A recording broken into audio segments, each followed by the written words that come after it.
The GeForce RTX 50 series has arrived and MSI is going all out with new flagship designs. Let's check them out.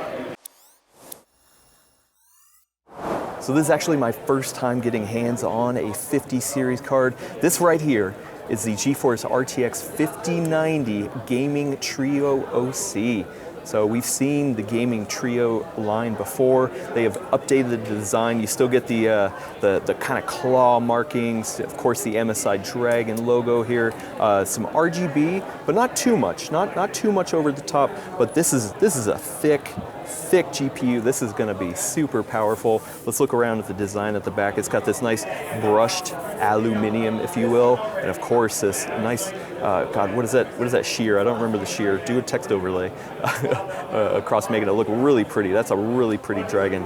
This is a nice card. This is my first time getting my hands on a 50 series card, and it is impressive. But it's not the only one. Let's move over down here. This is the GeForce RTX 5070 Vanguard OC. So this one's a little bit different design language. You still get some of the, Dragon design ID on the fans here. The little, kind of claw marks, if you will. They tell me this is kind of like Dragon scales. It's definitely a little bit different. Still kind of a brushed aluminum here, but definitely more of an emphasis on RGB. They've got RGB here, they've got RGB, and look at this. Oh, first peel of a 50 series. I'm gonna get the mic in here.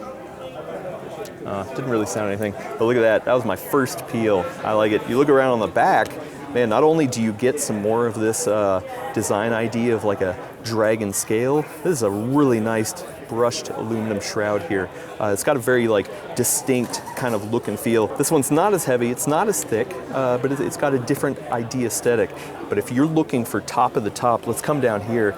This is the RTX 5080 Suprim OC. Now the Suprim series is a very special series for MSI. They really go all out with this one, and it's supposed to be really elegant and high-end. You've got actual steel construction here. You got this chamfered edge, this diamond cut chamfered edge like what's on the iPhone.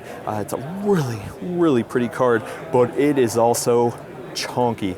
This is a chonky boy. This is heavy. I'm gonna have to work out a little bit more to pick this one up.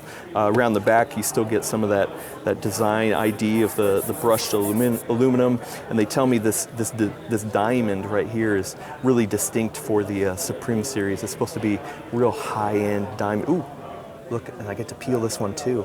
Oh, I've got an exclusive peel here if I can get to it. Oh no, where are my fingernails? All right, I got this peel here. I needed a knife to help me get it off. Oh, ooh, shiny, shiny. I like that. This is a good looking card.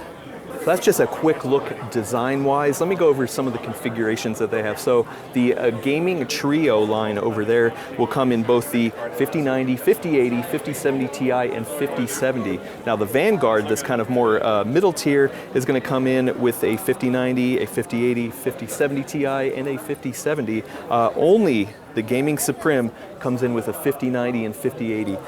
Only the really high-end options over here. Unfortunately, I'm seeing this before the news is announced. This is real hush-hush secretive.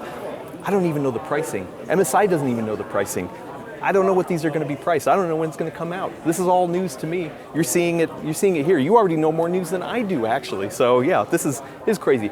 I just wanted to see these. These are beautiful cards. They're, I'm sure, going to be powerful. Hopefully we can get one of these in to do some testing and see if it's something you should put your well-earned money into. But of course, MSI is going to have different ranges, different budgets, all that kind of stuff. This is just their really high-end stuff, and the first time I'm getting my hands on a 50 series. And of course, other companies are going to have designs as well, so we're going to be covering those in the future. And if you want to go back and watch the original keynote with the PCWorld crew, click on that link over here.